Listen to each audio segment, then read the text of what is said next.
அதுக்கு வந்து என்னைய வந்து மண்டையில அடிச்சு உடச்சிட்டாங்க. முக்காந்துக்கலாம்.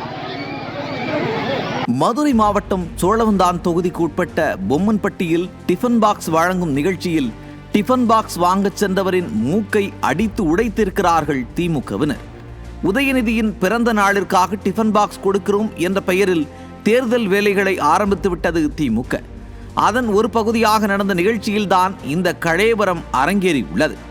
அரசியல் கட்சிகள் ஒரு நிகழ்ச்சியை நடத்த முதலில் திட்டமிடல் வேண்டும், பின்னர் போலீஸ் அனுமதி வேண்டும். ஆனால் அதிகார திமிரில் மிதந்து கொண்டு இருக்கும் திமுகவிடம் இதையெல்லாம் எதிர்பார்க்க முடியுமா?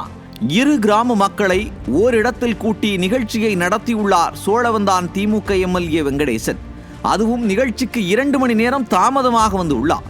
போதிய திட்டமிடல் மற்றும் போதிய போலீஸ் பாதுகாப்பு இல்லாததாலும் ஏற்கனவே 2 மணி நேரம் காத்திருந்து கிராம மக்கள் கடுப்பில் இருந்தாலும் நிகழ்ச்சி ஆரம்பித்தவுடன் டிஃபன் பாக்ஸை வாங்க முண்டி அடித்துள்ளனர். அப்போது திமுகவினருக்கு ஏதோ அறிவுரை கூறியிருக்கிறார் இந்த நபர்.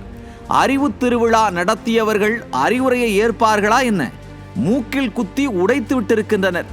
தனக்கு நடந்த அநீதிக்கு நியாயம் கேட்டு சென்றவரை திமுக எம்எல்ஏ வெங்கடேசன் ஏறெடுத்தும் பார்க்காமல் எதுவுமே நிகழாதது போல நிகழ்ச்சியை நடத்தி கொண்டு இருந்திருக்கிறார். பொதுமக்களிடம் திமுகவினர் அத்து மீறுவதை பார்த்தும் கண்டுகொள்ளாமல் வேடிக்கை பார்த்த வெங்கடேசனின் செயலை கண்டு அத்தொகுதி மக்கள் அதிருப்தி அடைந்துள்ளனர்.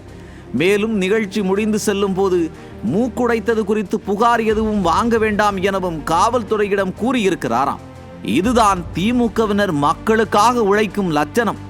திமுக என்றாலே ஊழல், ரவுடிசம், அதிகார துஷ்பிரயோகம் என்பது காலங்காலமாக தொடர்ந்து வருகிறது. அதிலும் ஸ்டாலின் ஆட்சியில் எப்போதும் இல்லாத அளவிற்கு திமுகவினர் சர்வாதிகார போக்குடன் நடப்பதாக சாடுகிறார்கள் மக்கள். ஆட்சி முடிய இன்னும் 2 மாதங்கள் மட்டுமே இருக்கும் நிலையில் அணையப்போகும் திமுகவின் அட்டகாசங்களும் அதிகரித்துள்ளது. இதற்கெல்லாம் 2026 மக்கள்தான் தகுந்த பதில் கொடுக்க வேண்டும்.